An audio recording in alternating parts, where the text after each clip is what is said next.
군 인권센터가요 이번 계엄에 직접 참여한 계엄군이 이번에 군 진급 대상자에 올랐다. 응? 이거는 정말 큰일 났다라는 기자회견을 했습니다. 내란에 참여했던 군인이 내란에 실제로 참여를 했는데 진급 대상자에 올랐다는 거야. 이걸 기자회견을 하고 왔습니다. 군 인권센터의 임태훈 소장님 박수로 맞이합니다. 네, 반갑습니다. 네, 안녕하세요. 아, 이거 만약에 사실은 심각한 문제인데요. 설명 부탁드리겠습니다. 일단 노상원 이 포섭한 3명이 그 판교 그 판교에 있는 제일 무서운데 판교가 그렇죠. 판교에 있는 정보사 대기하고 대여단 있었잖아. 예.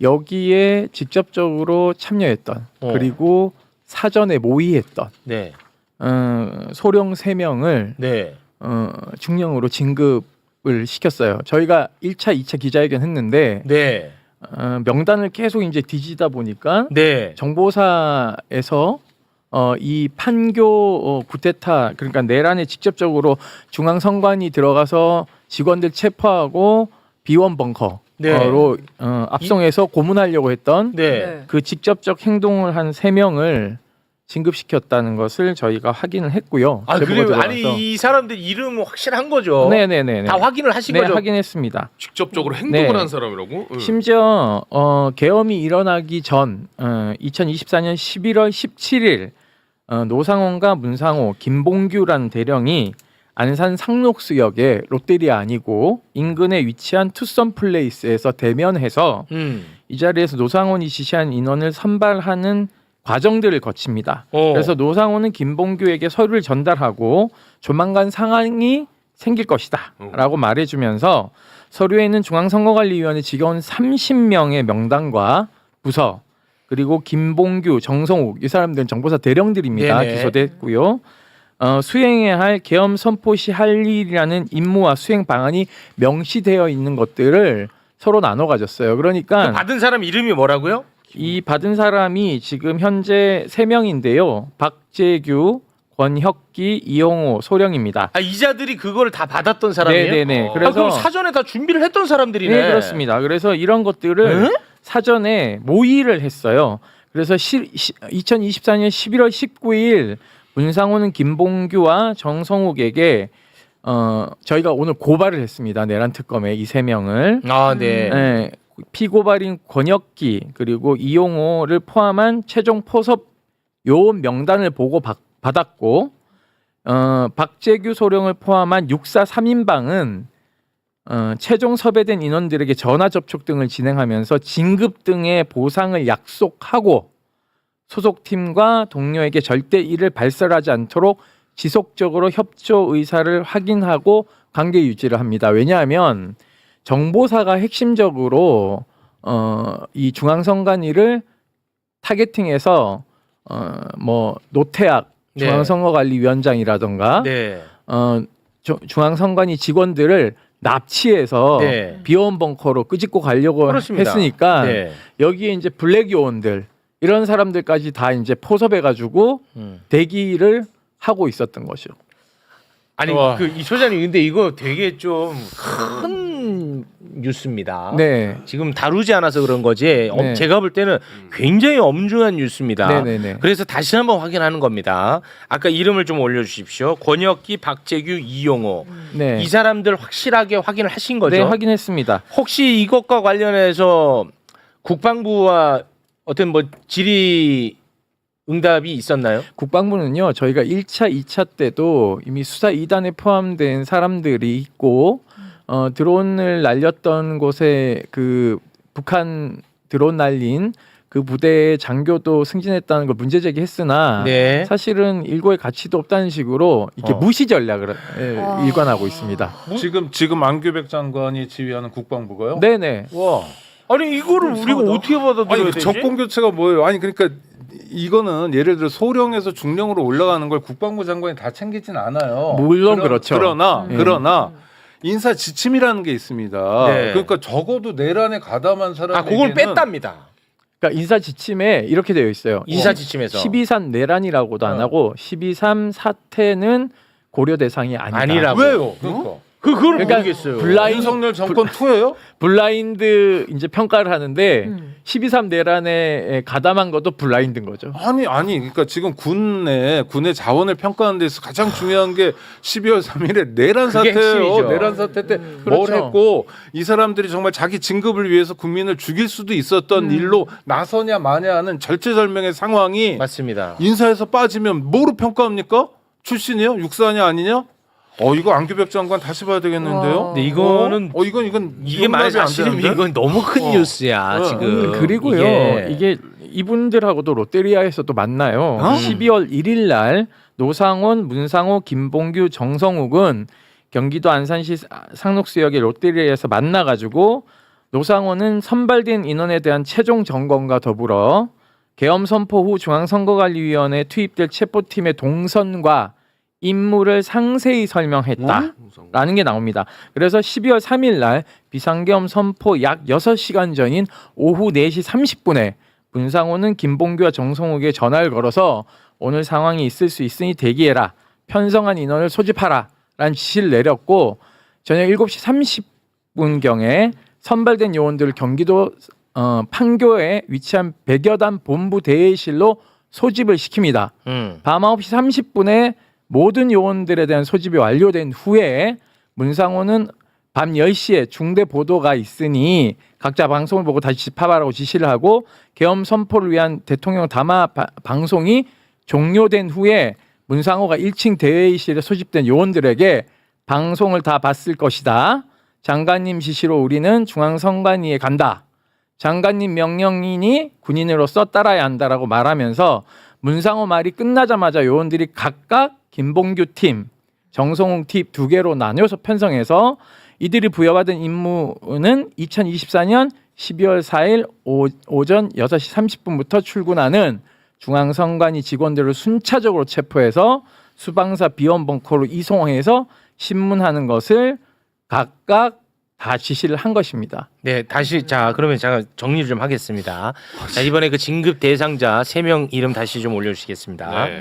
자 권혁기, 박재규, 이용호 이 사람들은 내란 사전 모의를 했던 사람이고 맞죠? 네, 맞습니다. 그리고 계엄 당일에는 판교에 이 3사람 모두 다 대기했던 거 사실입니까? 네, 사실입니다. 야, 아니, 이거는 뭐 이거 진급이 문제가 아니라 수사하고 재판을 받아야 될 저기 사람들 같은데. 화면에 보면요. 이거는 큰일이네. 안중근 장군의 글이 써여 있거든요. 위국 헌신 군인 군인 본분. 본분. 정말 옆에 있죠. 그러니까 이렇게. 예. 정말 창피하네요. 저게- 저게 어떻게 군인 본분? 저게 육군에 이제 진급 그러니까. 축하합니다 하면서 네, 네, 인터넷에 보내주는. 뜨는 거예요. 아, 이거 그러니까 큰일이네. 이걸 본 정보사 다른 요원들이 네. 기가 막힐 거 아닙니까? 아니, 이게- 내란에 적극적으로 뭐래요? 내란범들은 진급시키고 어. 아닌 사람들은 진급해서 누락된 거 아니에요? 아니, 저 뭐래? 3명만큼 누락이 된 거 아닙니까? 뭐래? 기가 차죠. 역적들이 그럼. 진급하고 여기에 대해서 진짜 소극적이거나 반대했던 사람들은 왜냐하면요 노상원이 사령관을 한번 했기 때문에 어느 사람들이 누구와 뭐 하는지 다 알고 있어요. 그래서 문상호가 사령관이 되자 접촉을 시키게 만듭니다. 그러니까 내가 찍어주는 애들 만나서 포섭을 하라는 식으로 얘기를 해요. 그것을 다 해서 엄선한 인원들인 거예요. 이 사람들이. 그러면은 다시 요 질문 하나 드리겠습니다. 이번에 그 진급된 그 3사람은 혹시 수사 대상에 올랐거나 입건됐나요?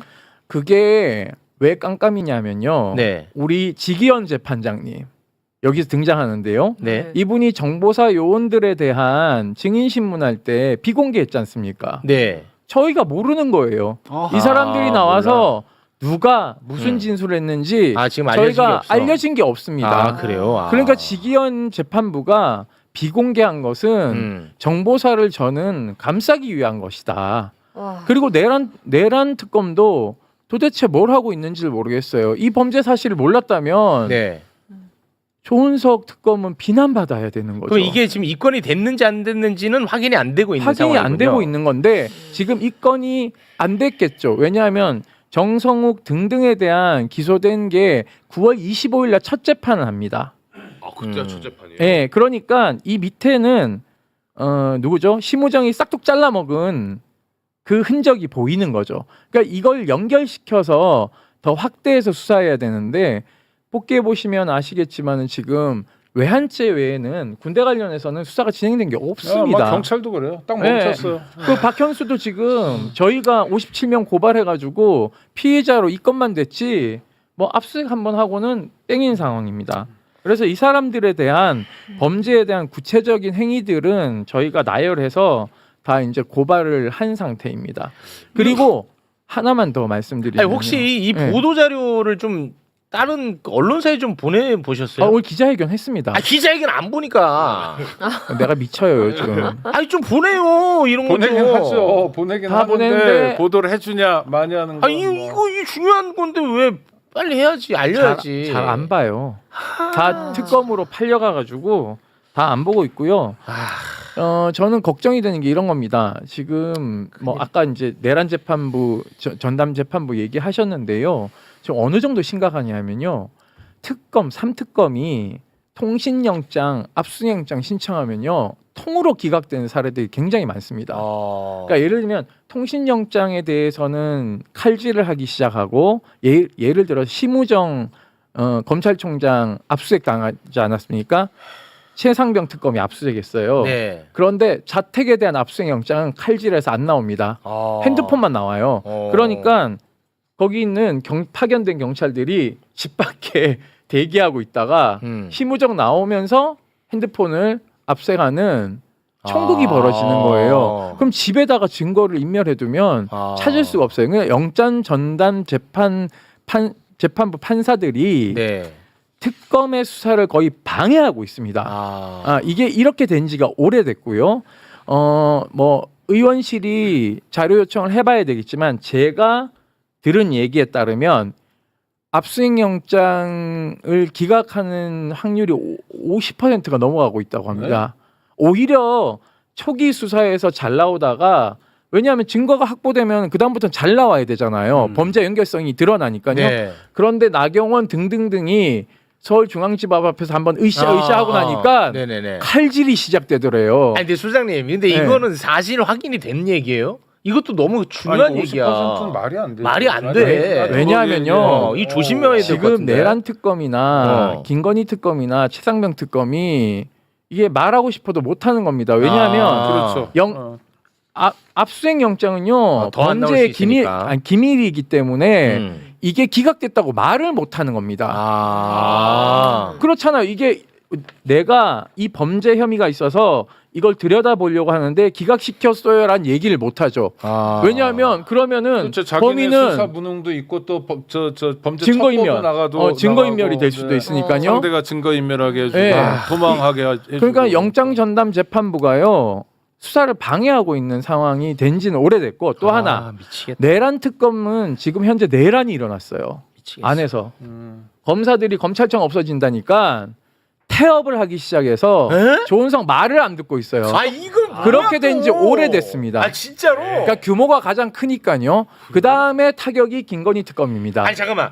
검찰 개혁 이슈가 수면 위로 올라오고 네. 최종안이 이제 결정되자 내란 특검에 파견 나간 검사들이 거기에 대한 반발심으로 태업을 하고 있다라는 말씀이에요? 네, 수사 진행 잘 안 되고 있어요. 어쩐지 요새 뭐 내가 아무리 찾아도 요새 뉴스가 옛날만큼 안 나오는 거야. 그러니까 규모가 가장 큰데 가장 검사 수가 파견이 많은 데가 내란 특검이고요.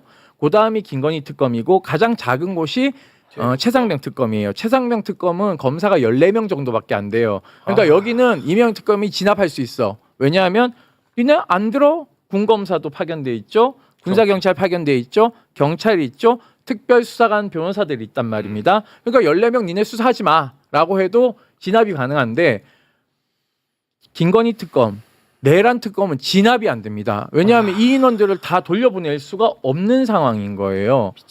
그래서 조은석 특검은 제가 봤을 땐 자기 후배들인데 배째라 그러고 지금 선배 말 안 듣고 있는 상황이지 않습니까? 그래서 저는 조희대 대법원장을 필두로 한 사법부의 수사 방해, 그리고 검찰청 친정 없어진다고 조직적인 수사 태업 이런 것들이 지금 맞물려서 얼마 전에 개정하려고 했던 더 센 특검법을 저는 압박했다고 생각하고 있습니다. 국민의힘하고 같이. 그러니까 검찰, 법원, 내란 정당인 국민의힘이 똘똘 뭉쳐서 덧센 특검을 방해하고 있고 심지어 내란 전담 특별재판부도 방해하고 있는 거지 않습니까? 상당히 설득력 있는 분석이고요. 실제로 뭐 그 영장 신청한 것에 대해서 그렇게 많이 했다면 뭐 가능성이 있죠. 왜냐하면 국민의힘은 지금 1호 사원 권성동이지만 추경호부터 2호, 3호에 가서 40m까지 가야 될지도 모르잖아요. 그건 내란 뭐 관계에서. 그렇죠. 네. 그러니까 자기들은 정말 명운을 건 싸움을 하는 것 같아요. 그거는 뭐 그리고 그렇죠. 원래 네트워크가 똘똘 뭉쳐져 있고 네. 뭐 새로운 네트워크를 형성할 필요가 없잖아요. 카르텔로 엮여 있으니까. 그래서 이게 지금 작동하고 있는 것 같은데 이거 제2, 제3의 내란이라고 규정해도 될 것 같습니다. 아니 우리 그 오창익 사무국장님 그리고 양지열 변호사님 그 두 분 그 유력한 분들인데 그 좀 언론사에 좀 이런 얘기를 좀 전달해 주시면 안 될까요? 유력 언론사에 와서 지금 얘기하고 있는 아니 이거는 내가 지금 이거 굉장히 지금 심각한 네. 문제고 네. 일리가 다 있어. 네, 내가 네, 볼 때는 맞습니다. 자 네. 검찰 개혁하려고 하는데 검사들이 파견 나가 있는데 그 사람들이 야 너무 행복하다 이러겠어? 그건 아닐 거란 말이야. 나는 솔직히 약간 좀 걱정을 했는데 그래도 특검이 잘 돌아간다고 우리가 자꾸 얘기를 했으니까 그냥 솔직히 말씀드리면 애써 외면했습니다. 저 솔직히 고백하는 겁니다. 그런데 이런 얘기를 들어버리니까 완전 돌아버리겠어요. 사법부 지금 영장 안 내줘. 사법개혁 얘기하니까 그럴 수 있을 것 같아.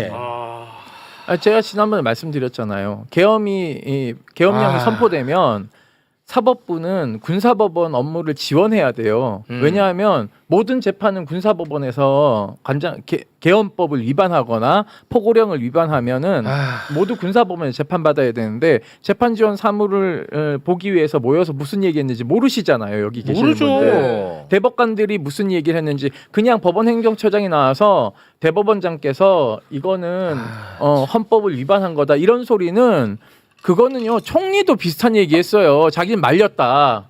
라는 거짓말했어요. 한덕수. 확인할 수 없잖아요. 한덕수도 거짓말했는데 조이대라고 거짓말 안 하는 법이 있습니까? 그런데 내란 특검이 대법원에 대해서 압수영장 신청했나요? 안 했잖아요. 저 압수영장 신청해야 된다고 봅니다. 아니면 자진해서 대법원이 그날 내란의 밤에 무슨 일을 했는지를 회의록 같은 거 공개해야 되는 거죠. 근데 아무것도 모르고 우리는 법원 행정처장 천대엽이 국회 나와서 하는 말만 들어야 되는 거예요. 맞습니다. 저는 이런 것도 문제라고 생각합니다. 검사들은 문제가 되면 관봉권이든 뭐든 국회 불려 나와서 답변을 해야 돼요. 네. 근데 왜 판사들은 안 나오는 거죠? 네. 아니 무슨 용가리 통뼈라고. 천대엽만 나와요. 네. 천대엽만. 천대엽만 나와요. 예. 그게 법원이 갖고 있는 양심의 자유, 양심에 따라 법관이 독립적으로 판결한다? 어느 법에 도대체 저촉되는 겁니까?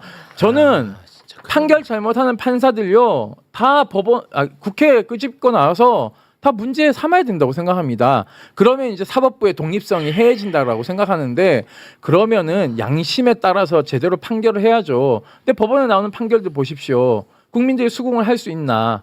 못하죠. 네, 지금 생각보다 지금 상황이 매우 심각합니다. 네. 이럴 때 우리가 솔직히 기댈 수 있는 곳은 국회밖에 없어요. 국회 그러니까요. 국회도 그러니까 말이 좋아 국회지 민주당밖에 없다는 거예요. 그냥 국회 말이 좋아 국회지 국회가 아니지 민주당이 기댈 수밖에 없습니다. 그래서 민주당이 좀 잘 이거를 정리를 해줬으면 하는 그 바람 이거를 제가 간절하게 호소할 수밖에 없습니다. 그 부분에 대한 이야기를 지금부터 좀 나눠볼까 합니다. 민주당이 특검법 개정안을 국민의힘과 합의해서 특검 기간을 연장하지 않기로 결정한 문제로 주말까지 계속 시끄러웠습니다. 관련 내용 그리고 관련 비판 제가 주말 동안에 꼼꼼하게 다 살펴봤습니다. 네, 그 여론을 아주 그 단순하게 정리를 하자면 이 절대 이 사건 그냥 덮고 가면 안 된다. 매우 중요한 문제이기 때문에 진상을 제대로 규명해야 된다. 그리고 김병기 원내대표는 책임지고 사퇴해야 된다. 그리고 정청래 대표도 책임지고 사퇴해야 된다. 뭐 이렇게 이제 간단하게 정리를 할 수 있을 것 같아요. 여론들이 저는 뭐 다 일견 타당한 의견이라고 생각합니다. 저는. 그런데 저는 지금 보셨잖아요. 상황이 매우 심각한 말이야. 힘을 저는 모아야 될 때다. 그래서 제가 금요일부터 그런 말씀을 드렸던 겁니다. 근데 또 한편 좋은 쪽으로 해석을 해보자면 내란 청산에 대한 국민의 엄청난 열망이 얼마나 무섭고 얼마나 엄정한지 이번에 여실히 드러난 사건이었다. 그렇죠. 네. 그리고 정치인들이 그 열망을 확실히 보고 식겁했다. 저는 이걸로 그래도 큰 의미가 있다. 네, 의미를 찾는 입장입니다. 저는 너 뭔데 자꾸 그러지 마시고 저는 그렇다는 거예요. 워낙 지금 엄중한 상황이고 해결해야 될 문제가 많기 때문에 저랑 근데 뭐 생각이 좀 비슷했는지 모르겠습니다만 이 갈등을 봉합하기 위해서 어제 김민석 총리 그리고 강훈식 대통령 비서실장 그리고 우상호 정무수석이 정청래 당대표 김병기 원내대표를 한 자리에 만나게 했어요. 네. 거기에서 악수도 하고 나름 또 분위기가 좋았습니다.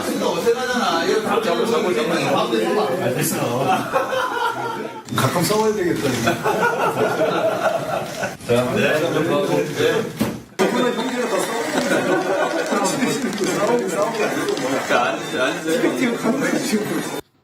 네. 그리고 오늘 최고위 회의에서 화해하는 모습을 다시 한번 또 연출을 했습니다. 네. 김병기 원내대표께서 여러 가지로 마음고생도 심하고 힘든 며칠을 보내신 것 같습니다.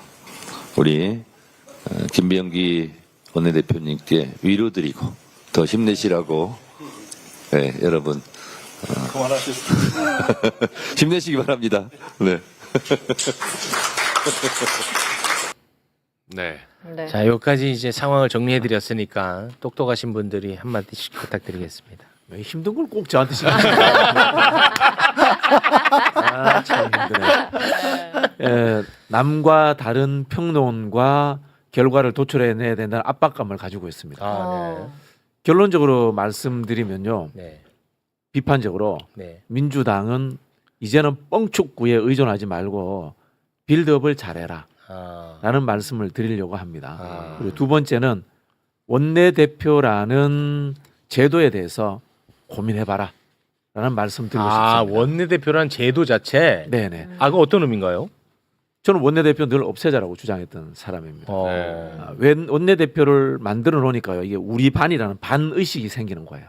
그래서 밖에서 전쟁을 치르고 있는데 우리 반끼리의 화합이라든가 우리 반끼리의 단결, 이게 더 중요한 것처럼 착각하는 경향이 생겨요. 그리고 원내대표 자리를 만들어 놓으니까 여기는 당연히 타당 원내대표하고 협상해야 되는 자리이기만 하구나 라고 자꾸 강박관념을 가지는 거야. 원내대표도 싸워도 되는데 그런 이제 자리가 주는 중압감이 있습니다. 그리고 또 근본적으로는 원내 정당화되면서 당원 지지자들과 괴리된 귀족정의 역할을 하게 됩니다. 원로원처럼 돼버려요. 그래서 원내 정당은 전 세계에 한국밖에 없습니다. 없애야 됩니다. 그렇습니다. 라는 말씀을 드리고 싶고요. 네. 두 번째는 뻥축구만 하지 말라는 이야기는 뭔가 하면요, 입법을 할 때나 보면요, 자, 검찰개혁 입법을 합니다. 정부는 수백 명, 수천 명이 붙어서 합니다.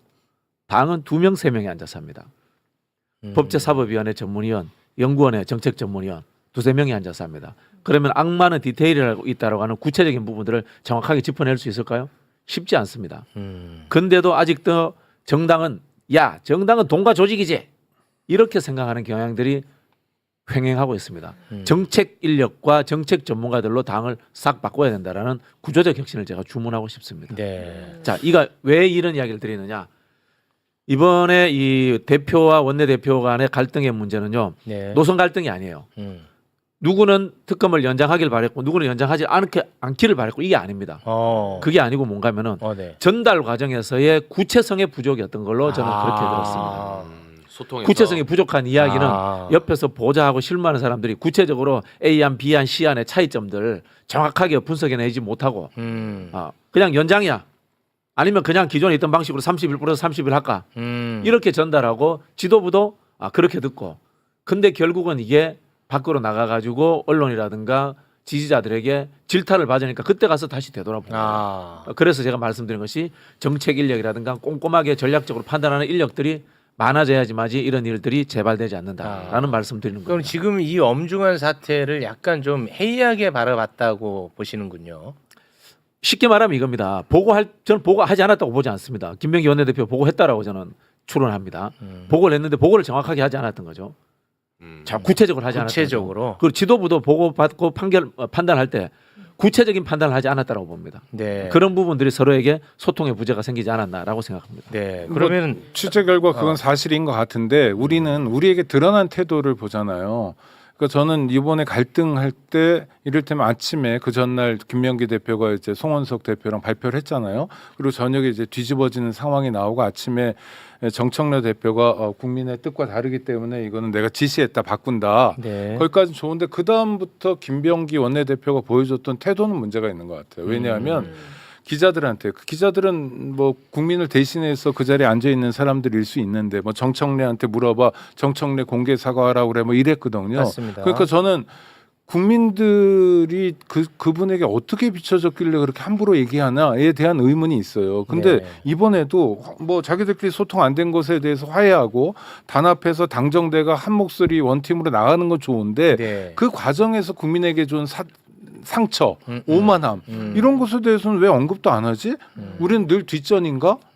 함부로 얘기했잖아요. 함부로 갈등을 노정했잖아요. 그러니까 제대로 보고했든 보고를 못 받았든 간에 내부 사정은 있지만 네. 그 속내까지 우리가 알게 됐잖아요. 그럼 우리에게 먼저 이야기해야 되는 거 아니냐. 이런 중요한 시기에 네. 국민 여러분 정말 죄송합니다. 제가 무능했습니다라고 사과하고 나서 자기들끼리 화해하든 뭐 팀이 어떻게 뭐 회식을 하든지 이렇게 가야 되는데 전 여기서도 국민들은 조금 밀려난 것 같아서 아쉬웠어요. 근데 그 두 분 다 사과하기는 했습니다. 네. 네. 했는데요. 예. 저 그만하세요. 공감하면서 네. 네. 야당하고 여당은 다르거든요. 여당은 뻥축구하면 안 됩니다. 여당은 검찰개혁 1위야 2위야 이렇게 툭 던지는 거 아니에요. 여당은. 여당은 디테일하게 문제점들도 지적하고 거기에 대해서 파생되는 것들도 해결할 수 있는 프로세스까지 밝혀줘야 되는 거예요. 사법개혁도 마찬가지고요. 네. 알겠습니다. 그럼 제가 구체적으로 그러면 여쭤볼게요. 지금 뭐 댓글에서도 또 다시 굉장히 뜨거워지고 있는데 현실적인 질문.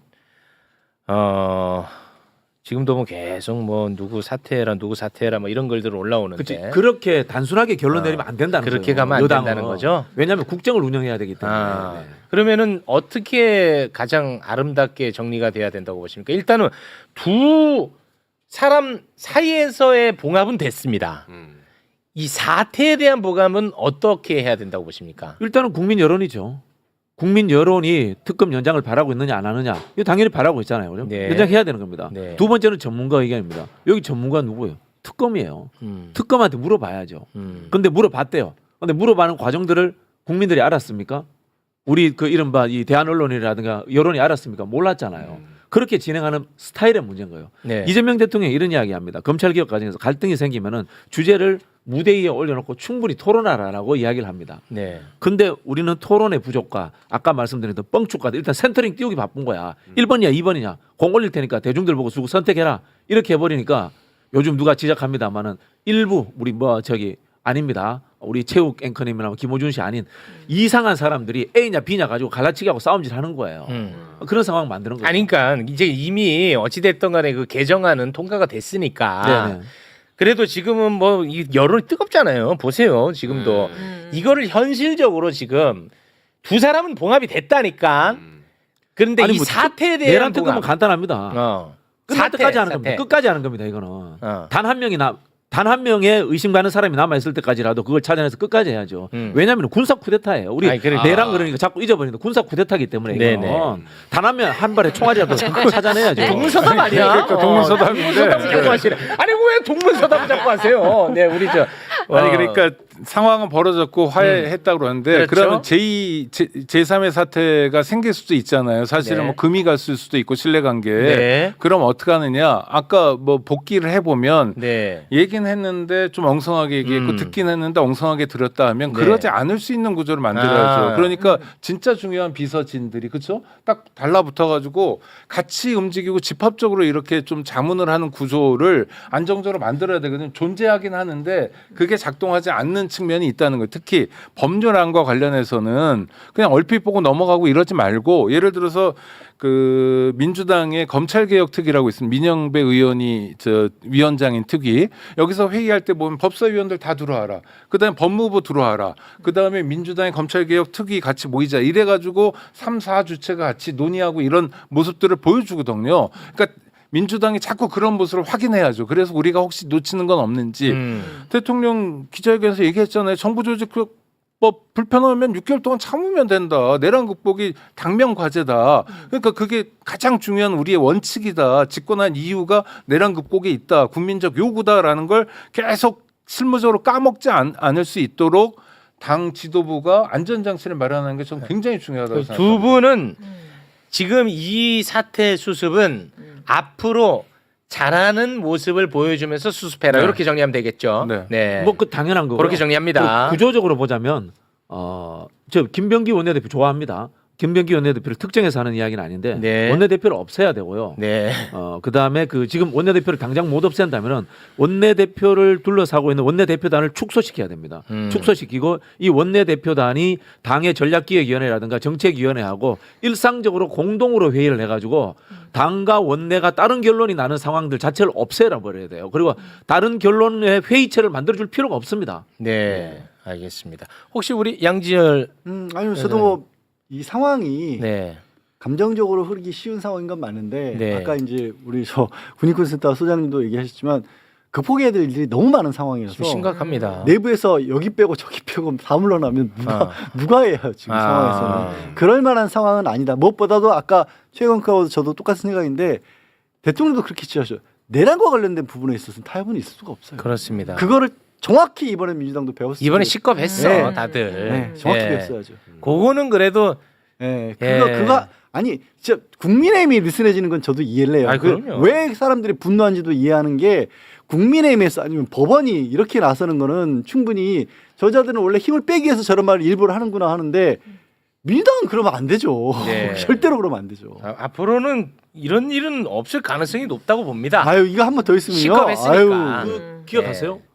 검경 수사권 조정 때 네. 그다음에 법사위를 저쪽에 주지 않는다라고 했다가 원내대표가 줘가지고 위원장. 네. 난리 난 적이 있죠. 네네 난리 났었죠. 그때도 원내대표예요. 이 원내대표라는 제도가 이게 근본적인 이유예요. 네, 알겠습니다. 자, 지금 상황이 굉장히 엄중합니다. 네. 그러니까 우리 교수님 의견 짧게 한번 들어볼게요. 아까 얘기를 좀 잠깐 들어보니까 이 검찰 개혁한다고 하니까 특검에 있는 검사들이 태업을 한다는 이야기. 네. 그리고 그럼 뭐- 지금 사법 개혁한다고 하니까 지금 사법부 지금 난리치고 있고. 이거는 뭐 간단합니다. 첫 번째는 이제 공무원들의 복무 규정이라든가 윤리 규정이 있지 않습니까? 그걸 가지고 징계해야죠. 당연히 징계해야 되는 거고. 그다음에 판사들 같은 경우에는 본인들이 안 할 거 아닙니까? 그럼 그런 근무 태만의 문제 이런 것들을 국회에서 징계 방법을 찾아내야죠. 저는 뭐 그런 생각합니다. 국회가 우리가 이제 탄핵이라고 하니까 대단한 것 같은데 이 탄핵 제도는 때로는 남발될 필요가 있다고 봅니다. 국회는 특히 그 사법부 같은 경우는 개별 헌법기관이지 않습니까? 그렇기 때문에 그걸 누가 견제하겠어요? 국회가 그거 해야 되는 거예요. 뭐 많은 사람들이 상권 분립 그러니까 세계 기관이 평등하고 개입하지 마라 이런 줄 아는데 그렇지 않습니다. 행정부는 집행권을 가지고요. 사법부도 일반적인 그 법 집행권을 가지잖아요. 국회는 집행권이 없어요. 대신 견제와 감시, 콩나라, 배나라 늘 그거 떠들라고 있는 게 국회예요. 그래서 그게 국회를 국회의 역할이야. 대의민주주의의 기관 최고 기관이라고 하는 겁니다. 네, 알겠습니다. 또 하나 독일 같은 나라는요 법 왜곡죄라는 죄가 있습니다. 네. 그래서 판사나 검사가 의도적으로 법을 왜곡해서 집행하면 형사처벌도 가능하거든요. 네. 이런 안전장치도 우리가 고민을 해봐야 됩니다. 그러니까 지금 현행 헌법 체계에 있는 탄핵제도도 활성화해야 될 필요가 있고요. 네. 판사들에 대한 탄핵은 좀 국회에서 저하하는 측면이 있어요. 왜냐하면 아까 이야기한 것처럼 이러다 내란 재판 말아먹으면 어떡하지? 영장 하나도 안 나오면 어떡하지? 맞아. 완전히 건드렸을 때 저쪽에서 대놓고 땡깡 부리면 맞아. 어떡하지에 대한 두려움 때문에 그러는데 헌법상 제도인 만큼 활성화할 필요가 있고요. 또 하나는 법 왜곡죄라는 것도 고민해 볼 필요가 있습니다. 네. 박진영 교수님, 네. 민주당원이시죠? 예, 예. 그럼 민주당원들이 궁금해하는 거 하나 여쭤보겠습니다. 네, 네. 문재인 전 대통령, 음. 이낙연 전 총리를 만났습니다. 네, 네. 이것과 관련해서 굉장히 좀 화가 난 분들이 많은 것 같아요. 화날 만하죠. 예, 이낙연은 지난번에 내란 옹호자 김문수 지지 선언을 했던 사람이거든요. 네, 그래서 네. 이제 지금 굉장히 분노하고 있는데 네네. 요거에 대해서 어떻게 보고 계시고 어떻게 봐야 된다고 보십니까? 일단 뭐 문재인 대통령께서도 그 쉽게 그렇게 만나주시면 안 돼요. 퇴임한 아. 대통령이지만 공인이지 않습니까? 그리고 그 당적을 갖고 계신 어른이신데 이낙연이 찾아오겠다고 하면 그럼 뭐 정치적 판단을 하셨어야죠. 그런 부분에 좀 아쉽다라는 생각이 들고 그리고 이낙연 전 총리는 참 표현이 그렇습니다만은 본인을 거기까지 키워준 문재인 대통령을 일부러 욕보이려고 했나 뭐 이런 생각이 들 정도로 본인이 했던 짓을 알면은 그런 거 오픈해서 공개하면 안 되죠. 굉장히 참 아니 어떤 정치적 노림수가 있는 거예요, 이낙연이는? 뭘 정치적 노림수 나 있겠어. 죽지 않았다. 일단 뭐 그래요? 회방 넣고 싶다 이런 거겠죠, 뭐든지. 그러면 그 말씀은 내가 문재인 대통령하고 만난 것을 세상에 알리면 요것도 민주당 내에 아주 난리 나겠구만. 갈등 요소다. 진짜로? 그런 생각 안 하겠습니까? 그러면 진짜 내가 진짜 열받지. 그렇게 생각하고 공개했으면. 그렇지. 아니 단순하잖아요. 이거 내가 이 사진 와, 내면 민주당 당원들이 싫어하겠지 이 정도 생각을 하지 않아요? 야, 그러면 진짜 나쁜 사람 아니에요? 글쎄 나쁜 사람. 원래도 뭐 나쁜 사람이긴 한데. 게다가 막걸리 마시는 장면도 내보내고 그 다음에 부부 동반으로 허허 웃는 장면도 내보내고 의도된 거죠. 그러니까 이거는 그러면은 그자의 그 목적대로 가면 안 되죠. 문재인 대통령한테도 잘못한 거고 그럼. 민주당 당원한테도 잘못한 거고 그런 거죠. 이낙연한테 놀아나면 안 돼. 그러니까 그럼요. 놀아나지 말자는 거예요. 저는 이낙연한테. 이낙연 뭡니까? 이 사람 더 이상 뭐 아무것도 못할 사람 아닙니까? 그러니까 금을 넘어선 건 김문수 지지였잖아요. 그 전에 예. 뭐 네. 새로운 미래다 이것도 다 이해는 안 되지만 네. 내란을 찬성하는 그건 금도가 탄핵을 받는 넘어갔잖아요. 금도를 넘었지. 그 다음에 문재인 대통령이 선택의 여지가 없는 거예요. 그러면 내란 세력과 만나주는 거거든요. 자기가 대통령일 때 총리였다는 인연으로 또 다른 이런저런 인연으로. 그러면 아니 공직 대통령까지 지냈던 사람이 이런저런 인연 안에만 머물러 있어야 됩니까? 가족도 아닌데 만나지 않았어야죠. 정말 잘못한 거예요. 그리고 특히 문재인 대통령을 선택했던 사람들, 국민들의 마음, 네. 민주주의를 지키려고 했던 사람들, 국민들의 마음을 생각하지 않은 거예요. 굉장히 잘못한 겁니다. 다음부터 이러지 않아야 돼요. 네. 저는 아무튼 이낙연의 의도대로 휘둘리면 안 된다. 이제 기사 나와도 다르지도 마요. 그냥 말도 하지 말아. 이낙연의 의도대로 휘둘리면 안 된다. 맞아. 그게 제 생각입니다. 네. 한 말씀 부탁드리겠습니다. 아니 그 덕분에 내부에서 분란의 소지가 오히려 좀 줄어들었다라고 봅니다. 어떤 이낙연이 바란지 안 하는지 알 수 없지만 뭐 어떤 계열이나 어쩌니 이렇게 좀 민주당 내부에서 그걸 가지고 다퉈서 정치 세력 한다거나 그걸 가지고 민주당 내부에 내분을 일으킨다거나 이럴 수 있는 여지를 오히려 없앤 그렇게 보십니까? 아니 참 누가 이제 와서 그러면 뭐 그런 식의 어떤 주장을 할 수가 있겠어요. 네, 알겠습니다. 이낙연 진짜 이 오윤회 불러야 돼. 오윤회가 이낙연 잘 잡거든. 그렇죠. 네. 오윤회가 잘 잡아. 총리 전담이잖아요. 이낙연 잡았고 한덕수 잡았고. 완전 그냥 박살을 냈거든요.